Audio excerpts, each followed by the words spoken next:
to go for the show, and now they go with the Belleric. And just like what the panel said, the Jushin paired up with the Harriet is what won them game number 1. So let's see if it's going to be the same result for this game.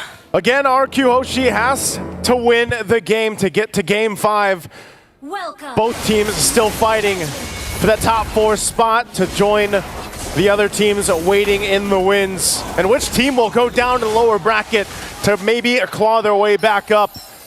Team Liquid ID. With this lineup that we're seeing here, I find it interesting that, yeah, the Belleric coming out to play once again, but there's so much that they can utilize here if they want to go and scrap it out or fight it out. Because of the Belleric plus the Harriet and then the Jushin, there's so much there that you can just lock down one area and win a fight.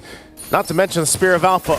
So this time for RRQHOSHI, utilizing the pickoff lineup that they brought could work in their favor. You know, Edok, Concussive Blast, but most of the thing, every time I see the Jawhead, man, I do think, you know, it's a great hero to have, but it can also just, you're sometimes playing against yourself. When you lock in with that unstoppable force, you might put yourself in a position where, oh, you're cut off from your team, and then you just kind of get punished for that. We saw that a lot of times, especially a lot of when times. It's up against the Fanny. Yeah. It's the unstoppable force in its name. It's not going to stop.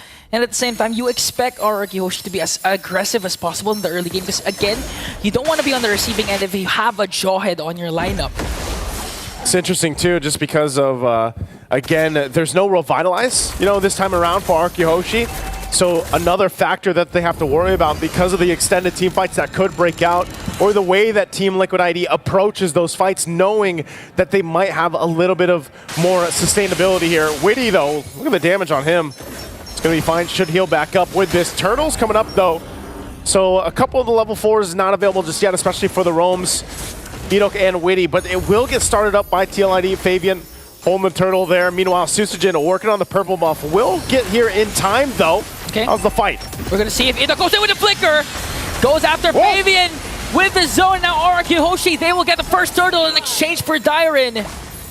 Okay, are they? Oh, they're still going. Yehezkiel. Okay, Crimson Beacon in. Trying to go for Susagen. Susagen dashes out. Now RRQHOSHI, they got the turtle, but TLID answers right back with a kill. They answer back. So trading from across the board here, but still, again, nothing too crazy, nothing too much of a lead.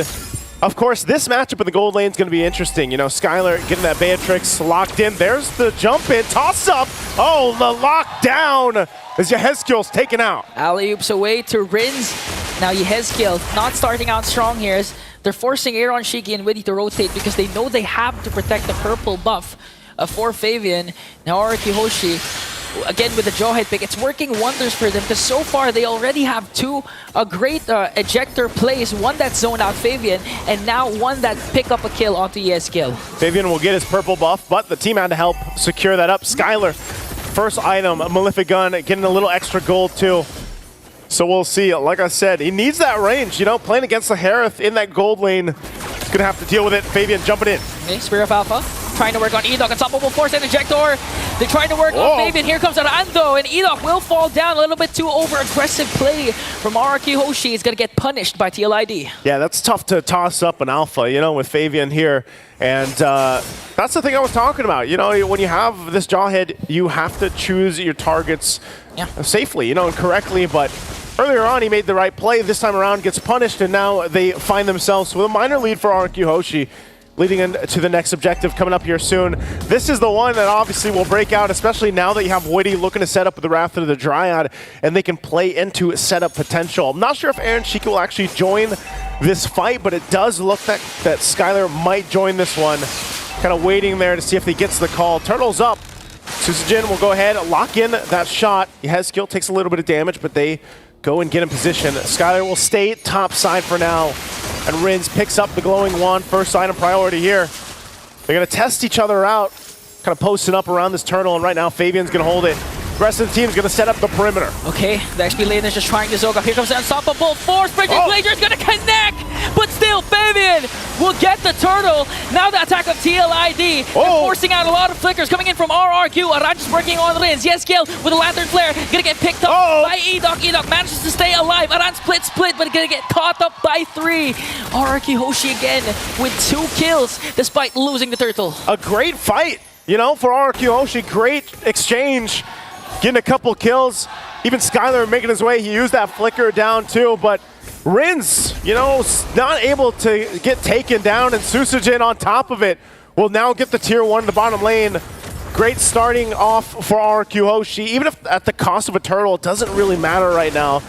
They'll continue to put on the pressure, and it's up to Team Liquid ID now. Looking, there's the toss again. Another throw, might be the wrong target. Able to cast the Wrath of Dryad, pick up the Frigid Glacier. Witty was able still to escape, and that's someone you don't want to throw, especially if you can't burst him down right away, as Fabian works on Susujin, forcing out the retribution. Susujin will be able to walk away.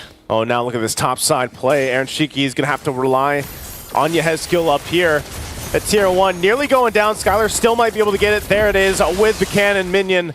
Turret down, so now RRQHOSHI with a space advantage on the map. 2 tier 1s down, and this has been a very aggressive Edok. You know, whether or not puts himself in a bad situation, it's enough pressure to keep TLID kind of second guessing themselves, you know, on their entry points. More big items being picked up. Skylar taking a shot right there. Again, he's only got the Malefic Gun, still working on the BOD. And then even some of the defensive items also coming into play. Dyron got the Thunder Belt.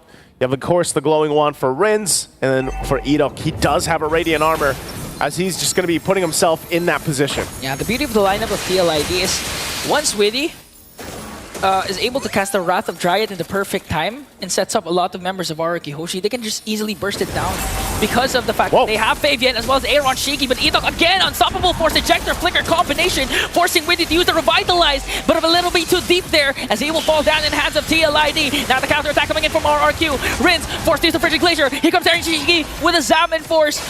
Tyron has to walk away here. TLID still standing strong with 5 members. Lantern Flare gonna connect onto Tyron, and they might be able to take down Witty with him, as Tyron will also fall down. Another kill for Fabian. Oh, they're slowed so much. They're not able to get away from the fight the way they want to, but RRQHOSHI again coming out with nearly everything in that fight. Only the cost of Dyron and Edok. Edok jumped in, but that's all he needs to do. If he's enough of a distraction to toss someone to the whims, then that works out. Susujin now taking the purple buff. Now it's Susujin with a lead in this game against Fabian. They get the tier 1, so now all tier 1 turrets down. And even that tier 2 on the bottom side almost pushed in RRQHOSHI with a massive space advantage right now. Yeah, and not to mention a 3.9k gold lead. That was a well-executed play coming in from RRQHOSHI, just Dyron literally being the sandbag, forcing TLID out of position once again. And again, started things off by Edok, the unstoppable force flicker play, paired up with the ejector. That was more than enough to set up RRQHOSHI for that favorable trade. It's really interesting, the fact that, you know, you think when you see these ultimates and the options available from TLID's lineup, that in those kind of team fights, they should be able to go ahead and win those fights based on their area of effect and the lockdown. But just looking at the itemization, you can see the difference here. Starlium Scythe and Feather of Heaven, not enough, but here's the breakout again. Early split. Dyron casted already the Witty casted the Wrath of Dryad. Here comes the Frigid Glacier counterattack coming in from RRQHOSHI. Wow. They're gonna pick up 2. Next man is Aran, and RRQHOSHI just really wrecking havoc up against the cavalry. Man, right now the kingdom is rallying together. Every single team fight they choose to take, there's no response so far from Team Liquid ID. Yeah. And even Skylar, the fact that he got this Beatrix, look at the shots on Aaron Shiki, keeping him in check right now. Man, TLID needs a lot of time to be able to go toe-to-toe against RRQHOSHI's. Yeah. And it's also the same story once again, just Dyron being the sacrificial lamb for RRQHOSHI to make sure TLID doesn't get the necessarily space that they want up against a team like RRQHOSHI, as they make quick work of this Lord once again, extending their lead to 6.5k, giving a hard time for TLID, and you would assume that they would actually have an easier time in terms of the early game, because again, they picked up Aaron Shiki with the Hadith, they also have Fabian with the Alpha that has true damage. So right now, what can you do? Because so far, even if Witty manages to catch cast the Wrath of Dryad, there's always a response from Rins with the Frigid Glacier, forcing TLID to retreat. It's getting to that point where Skylar is locked and loaded. He is just zoned in. He's got a Sky Piercer now too. So Malefic Gun, a BOD Sky Piercer. And you already got a preview of how much that Redder shot is going to hurt. And so it's great. I mean, if you think about it, like we were saying, you know, you set up those things around the Wrath of the Dryad. Well, Skylar's there based on whatever gun he decides to approach the fight with, but now walking in with the Lord here, again, a massive lead. They're going to put the pressure now on the base turrets. Okay, Wrath of Giant gonna connect. Here comes the counter attack. Bridging Glacier once again! Aladdin's gonna fall down in the hands of Skylar. TLID trying to make quick work of the Lord. They will, however, save their mid lane inhibitor turret.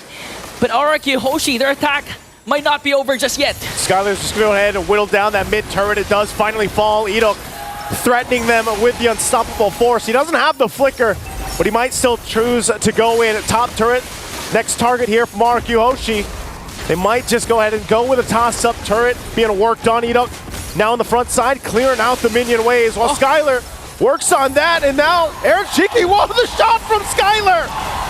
Even with a Salmon Force, misclick, mistargeted, and just got bursted down by the members of the Kingdom. 5-man strong. Minions onto the middle lane. Rin flickers in, and they will be able to extend this series. Yes, Gil is the only one left, and RRQ never backs down, even against the Cavalry. And we're off to another Game 5 for the evening. Man, oh man, I hope you guys have your snacks and your drinks, because it's been one hell of a night of MLBB for the teams fighting for that opportunity to move on